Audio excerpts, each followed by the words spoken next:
I did get a text about the April stuff. Okay. This is apparently a problem big enough that Nick felt he needed to put this in this motion to eliminate, to dismiss certain things. And this would be April's statements to officers after her arrest. This is interesting. Very. Because we were led to believe that all three of the polycule, that the thruple, they rounded up together. They got each other's backs, formed ourselves into squares in a battle like a battle of Waterloo. They were down. They were fighting. Yeah. And they didn't give them shit. They treated those cops like mushrooms, fed them shit, and kept them in the dark, right? Yeah. En contraire, mon frère. My darling, sweet April is allowed. She is forgiven blabbing in such a stressful situation. I can't imagine how bad that was. You get arrested. You're guilty. She's a liar, but she's a more honest person than Nick. She's not a full-blown narcissist. She's a survivalist. She's a self-protectionist. And in this case, I think April was scared. I think she knew she had done wrong. And to the average person, this would seem like the end of the line, would it not? I would sure think so. So spill your fucking guts. What do you got? Well, remember, now this is interesting to think about. Remember when April left, they dropped her charges and let her go. Yeah.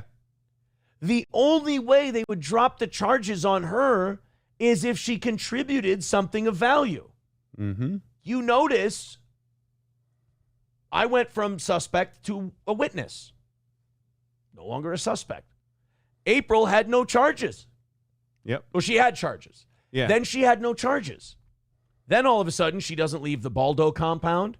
She doesn't leave Casa de Requeta. They go to the tattoo convention. Boom. 5th-degree felony charge slapped on her. Kind of like, hey, we gave you a fucking chance. Yeah. Sorry. Let me read this, and we'll see if maybe we understand and we know why her charges were dropped initially. April Imholt's statement to Deputy Pomplin, I thought he was a detective, are inadmissible as they are testimonial and were made after Miss Imholt. Wait, okay, you can't be Miss. No. First of all, he spelled it I-M-H-O-L-T after spelling it I-M-H-O-L-T-E for pro work guys. She's either Miss Anderson or Mrs. Imholt, one of the two. Yeah. Was given a Miranda warning and had invoked her right to remain silent and her right to have a lawyer present at questioning. Yes, right.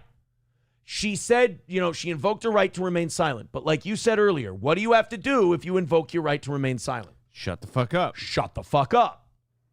They're not going to stop you if you start talking. Oh, no. Now, the other part of this is the fact that they said she asked for a lawyer to be present during questioning. Okay. Again, I'm a novice, but what if they're not questioning her? What if they're just talking to her and she starts fucking blabbing? Even if you ask for a lawyer, if you start blabbing after that, they're not going to tell you to shut up. On May 23rd, exterior to defendant's home, April was Mirandized by Deputy Branis. When asked if she would like to say anything, April told Deputy Branis, "I would like to remain silent until my lawyer's present." Deputy Branis ceased any attempt to question April further. Approximately 4 minutes later, Deputy Branis headed towards the house to retrieve a pair of shoes for April. Deputy Bauman took control of April. Deputy Branis headed back towards defendant's home when he about-faced and told Deputy Pomplin and Deputy Bauman that, quote, "I did Miranda and asked for a lawyer."